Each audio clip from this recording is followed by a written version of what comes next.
con nosotros. ¿Cómo anda? Alejandro Vilca, diputado nacional por el FIT, porque eso nunca se pierde, me parece, ¿no? Recolector de residuos. Soy recolector de residuos. Solamente estoy de licencia, sin gozo de haberes, por eso dije, ¿no? Termino el mandato y vuelvo a correr. Claro, es interesante.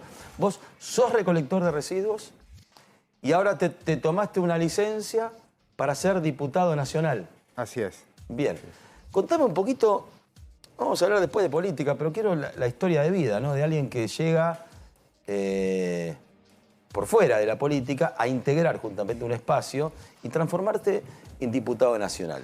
¿Cómo fue el recorrido? ¿Cómo llegaste? Mira, es difícil, ¿no? Para la vida de muchos laburantes llegar a la política, ¿no? Llegar a estos niveles. Porque siempre la política, Gonzalito, está hecha para las familias patricias, para los grandes apellidos, por lo menos en el interior así, ¿no? Sobre todo en el norte también, ¿no? Claro, son como familias feudales o profesionales. Entonces, para el laburante es solamente de ir del trabajo a la casa y nada más. Bueno, se crió así mi familia, ¿no? Yo vengo de una familia muy humilde, mi vieja soltera con 5 chicos, yo soy el menor, mi vieja era empleada doméstica, limpiaba casa de los ricos. Imagínate que nos criamos en un ambiente bastante difícil, ¿no? De la zona sur de San Salvador de Jujuy, entonces en medio de la pobreza uno ve, ¿no? Lo difícil que es. Pero ya también esa pobreza uno empieza a ver las contradicciones del sistema, ¿no? ¿Por qué es tan injusto, ¿no? Con uno, claro, cuando uno es chico. Bueno, ahí uno se empieza a dar cuenta que esto estaba mal, esto no funciona. Mi vieja laburaba en 2 o 3 laburos, llegaba a la casa y se dormía en la mesa porque no da más para dar de comer a los chicos. Pero era la situación de muchas familias, ¿no? Es todavía, claro. Y lo es. Y eso es lo triste, ¿no? Bueno, en ese ambiente pude Tu vieja tenía 3 laburos, era soltera. Bueno, no tenían papá, ustedes no. Mi viejo se fue cuando éramos chicos. Se fue y se hizo cargo de 5 pibes. Laburando en casas, y llegaba a tu casa y se quedaba dormida. Sí, cocinábamos nosotros para que ella venga, pueda comer y se descansaba. Apenas la podíamos ver un rato porque tenía que descansar. ¿De qué hora a qué hora laburaba? Y se iba a las 6 de la mañana y volvía a la noche. ¿Entendés? Era difícil, entonces iba a limpiar casa de familia rica, entonces...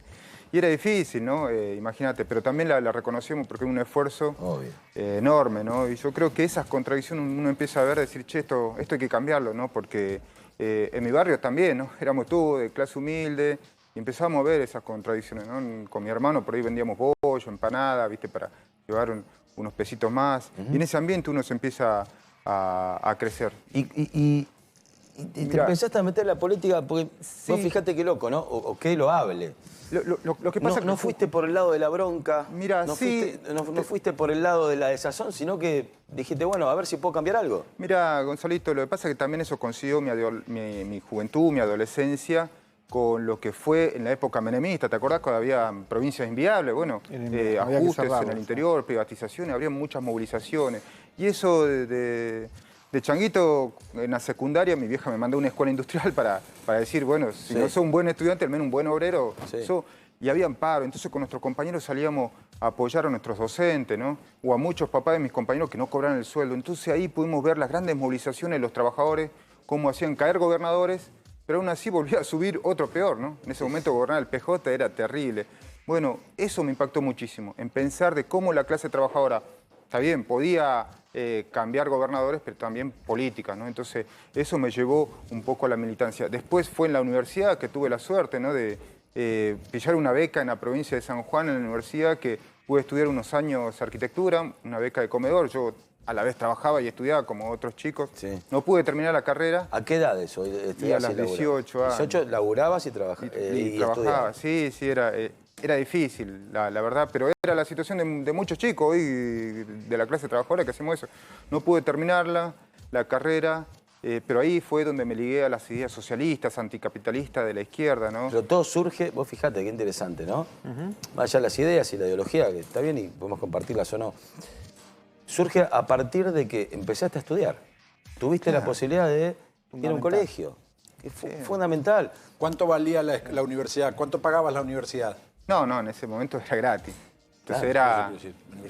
Claro. Imagínate, yo le agradezco un montón, ¿no? A la universidad también haber conocido, pero también las ideas que fluyen, ¿no? Ahí, que no solamente te sirve para ser un profesional, sino también, yo creo que también para cambiar el mundo. Y las ideas, por lo menos del marxismo, del socialismo, la verdad que me sirvió. Después me tuve que volver a Jujuy, no pude terminar mi carrera, y ahí fundé mi partido, ¿no? El PTS. ¿Vos fundaste el partido? Sí, yo lo fundé. ¿Te volviste? A Jujuy en un momento también... ¿Por qué no pudiste terminar? Porque no alcanzaba la plata, qué sé yo. Mi vieja se había enfermado, la operaron, qué sé yo, era difícil, ¿no? Me tuve que volver. ¿No era porque no quería, no te daba la cabeza? No, relativamente era un buen estudiante. Vos sabés que tenía mis profesores que me valoraban mucho y decían, no, sos un buen estudiante, Mirá, pero bueno. Y ese ejemplo pasa en un montón de pibes y pibas en todo el país. ¿Entendés? Mirá, porque el recurso no te alcanza. El recurso no te alcanza, o a veces vivís en lugares donde no podés acceder ni siquiera al recurso para que te alcance, ¿no? No, y la educación en la universidad muchas veces no llega, ¿no? A muchos lugares. Por eso es triste por ahí en el interior, donde por ahí uno para estudiar se tiene que ir a otra provincia, ¿no? Claro. Imagínate cómo es. Hoy muchos trabajadores se tienen que ir a otra provincia para poder llegar a conseguir un trabajo. En el interior hay mucho trabajo temporario. Vos fíjate en la zafra, en el tabaco. Termina la cosecha, se tienen que ir, el trabajo golondrina. Imagínate, entonces hay una situación así de precariedad laboral, ¿no? ¿Fundaste tu partido y qué pasó? Mirá, fundé mi partido, volví a Jujuy, laburé de todo, ¿no? Vendí helado, albañil, obviamente, por lo que aprendí en la universidad, arquitectura, hacía planos también, hasta que logré, después de pasar en fábrica, todo, ingresé a la Municipalidad de San Salvador de Jujuy. Estuve varios años precarizado, peleamos por el pase a planta permanente y de castigo me mandaron a la recolección de residuos. Por haber ganado una lucha por el pase a planta permanente. Pero no había problema porque yo la verdad que el trabajo dignifica, ¿no? Que yo la verdad que no me hacía problema. Bueno, ahí en la recolección de residuos trabajé muchos años con mis compañeros, fui delegado sindical, mucho tiempo, peleamos junto con mis compañeros y otros trabajadores estatales, ¿no? Por las reivindicaciones. Se las iba dando donde se metía, ¿viste? Sí, donde lo menos de pelote. Ahora vas a ver. Sí, y construimos una gran fuerza también política, ¿no? En Jujuy, porque en principio comencé yo, después se sumaron otros compañeros, jóvenes, trabajadores, y bueno, se sumaron compañeros de la educación, mineros, de los ingenios. Hoy la izquierda, yo estoy satisfecho por haber construido una fuerza política muy importante, y que a pesar de ser recolector de residuos, ¿no? Mirá que hoy vos ves un dirigente político, es un doctor, un ingeniero, un intelectual, bueno, nosotros somos todos laburantes. Pero yo, por lo que me contás, yo no creo que sea o haya sido a pesar de él. Yo creo que fue gracias a... No a pesar de... Seguro, y hay algo que siempre se dice, que para hacer política hay que tener plata. Es más, muchas veces se justifica, muchas veces la corrupción diciendo, no, pero sin plata no puede hacer política. Sí, pero mi partido, yo estoy orgulloso porque nosotros tenemos muchos dirigentes, ¿no? Así, trabajadores como en Neuquén, Raúl Godoy, trabajadores de Sanón, en Mendoza, trabajadores de La Viña, qué sé yo, en Córdoba, en Rosario, bueno, acá, bueno, con la referencia de Nicolás del Caño, Miriam Bregman, pero somos un partido de la clase trabajadora, ¿no? Pero mostramos eso también, ¿no? Que la clase trabajadora no solamente tiene que ir del trabajo a la casa, sino que puede hacer política, pero no como ellos, ¿no? Para hacerse rico, sino para transformar y cambiar el país de raíz, ¿no? ¿Qué cosa tenés? Y ahí me meto un poquito, ¿no? Más allá de tu historia de vida, que estaría hablando horas. ¿Qué cosa aprendiste? Porque, por lo que contás, un poquito de experiencia de calle tenés. Sí.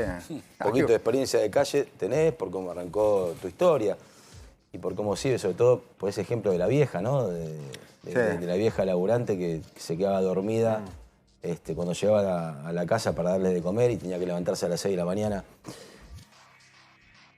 ¿Qué se debería cambiar de raíz en la política para que el laburante no pase por lo que pasó tu vieja? Mira, yo creo que hay que cambiar la estructura de un país, de una Argentina capitalista. Porque, a ver, si vos haces un repaso histórico, llegamos acá no porque se hicieron políticas para los trabajadores en favor de las mayorías, sino que al contrario, desde la dictadura militar hasta el momento han pasado radicales, peronistas, los kirchneristas, el PRO, pero siempre han sido políticas para los grandes empresarios. Siempre se han llevado la tajada más grande se la están llevando cada vez ellos, ¿no? Hoy estamos hablando de producciones récord del campo, ganancias récord de los banqueros, pero hoy cada vez más migajas al pueblo trabajador. Entonces nosotros creemos que esto, la única manera es que la clase trabajadora tome partido, que intervenga, que las mayorías... Eso siempre lo pensé, y me voy a referir a de lo que vos laburaste y a lo que no pudiste llegar a ser, que es arquitecto, ¿no? Sí. Yo decía, dignificando el trabajo de todos, sin desmerecer el trabajo de ninguno, ¿por qué el albañil, ¿no? O el pintor, que es el que hace la casa, el que pero claro, la lleva adelante, se levanta en invierno, todas las manos curtidas. Somos los que le ponemos el lomo al país. Le ponen el hombro, vos ves que siguen y siguen. Y de repente, pará, porque lo voy a hacer más cortito, El que te hace el plano, el que lo firma, ¿sí? Gana el triple. Pero es así, Gonzalito. Eso traspolalo. Se llama capitalismo. Eso se llama capitalismo y otra es explotación. Porque vos fíjate que la mayoría en el país... Pero puede haber un capitalismo más sano, Claro, Digo, pero pará, mira, puede haber una distribución más sana. Obviamente, cada uno, por diferentes cuestiones, porque también lo que hay que decir que el gana socialismo, más o gana menos, ¿no? el socialismo fracasó en todas sus formas, en todos lados también, ¿no? Digamos, porque lo que quiero decir es, comparto la historia y todo, pero también esto de demonizar o satanizar a aquel que se comporta de manera demoníaca o satánica. Tampoco es que el empresario o el capitalismo... Mirá, Sí, dale, perdón. No, que yo lo que te digo, mira, si hay algo que vos tenés razón, que es acá el que le pone el lomo al país, es la clase trabajadora. El que produce y hace funcionar los ejes de la industria y la riqueza es la clase trabajadora. La mayoría somos los sectores trabajadores y populares. Ahora es una minoría la que gobierna y define el destino del país. ¿Por qué no al revés? ¿Por qué no las mayorías? Y eso es lo que queremos nosotros. Que vos imagínate, planificar un país, en vez de producir soja para la venta, dólares, pero para un puñado, oro, minería, todo, el litio que se lo llevan, qué sé yo, ¿por qué no planificar un país donde vos digas todos los alimentos sea para que ningún chico se muera de hambre? Para que todos tengan un plato de comida. No, porque todo el dinero... pero se pueden hacer las dos cosas, Claro. Soja para exportar y valor agregado también para darle de comer a los pibes acá, Diego, venimos de un presupuesto del Congreso, donde vos tenés un presupuesto hecho a medida de lo que te pide el Fondo Monetario Internacional. Ajuste. Entonces, ¿qué se pone por delante? Las prioridades del Fondo Monetario Internacional, las ganancias de los empresarios, pero por otro lado hay ajuste para salud, educación, ayuda social. Entonces ahí vos ves la prioridad. Por eso hay mucha bronca en la gente.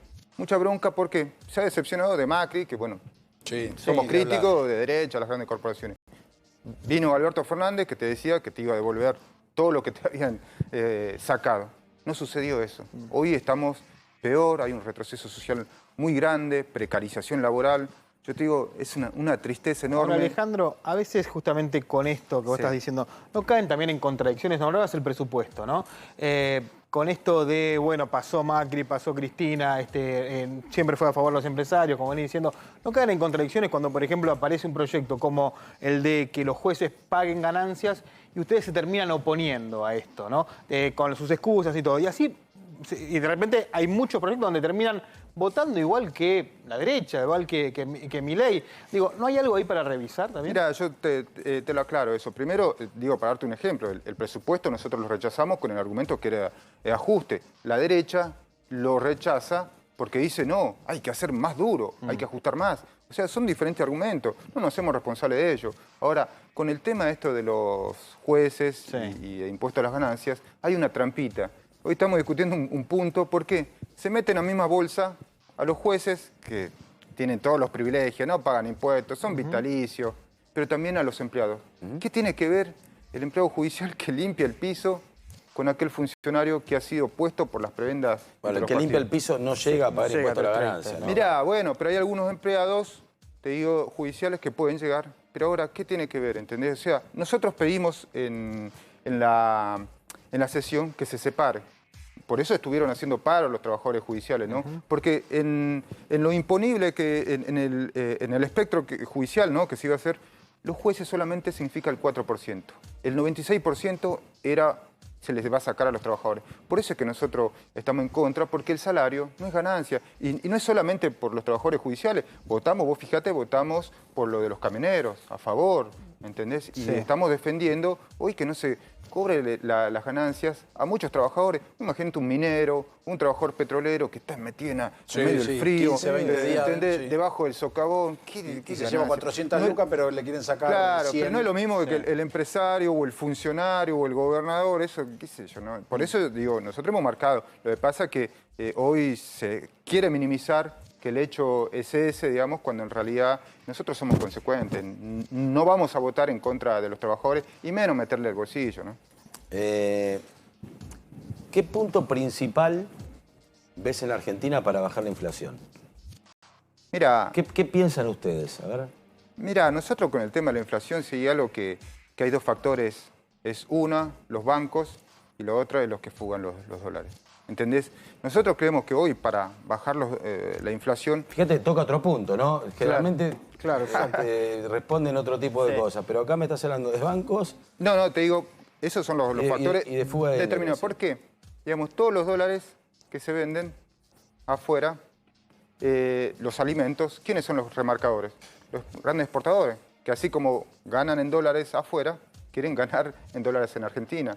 Y después especulan con los dólares que vienen para traerlo a la Argentina. Esos son los famosos extorsionadores de los silobolsas que el gobierno después le cedió el dólar soja y otros productos, ¿no? Porque todo, ahora te piden el dólar limón, Malbec. Bueno, eso es por un lado, ellos especulan con los precios. Y después los otros son los banqueros, que ellos acaparan la mayor cantidad de dólares y después hacen que la faltante suba el dólar. Entonces, nosotros queremos tomar dos medidas. Una es nacionalizar el comercio exterior, para que lo controle el Estado. Vos fijate que hasta hay agroexportadoras que tienen puertos propios. Es una locura. La FI tiene que ir a tocarle la puerta para cobrarla. Y los bancos, que hay una banca única nacional que terminemos con la especulación. Ahí es donde entra la política y se mete con los intereses y empieza el resquebrajamiento asesino en donde nosotros quedamos lamentablemente en el medio. Gracias por haber venido. Dale, la verdad. un gusto. Muchas gracias. Y gracias por la anécdota de la vieja, porque me parece que es un, es un ejemplo para todos. Para todos ahí te cuento que mi vieja falleció con el COVID. Falleció en una casa porque no lo pudieron atender en el hospital. Mirá.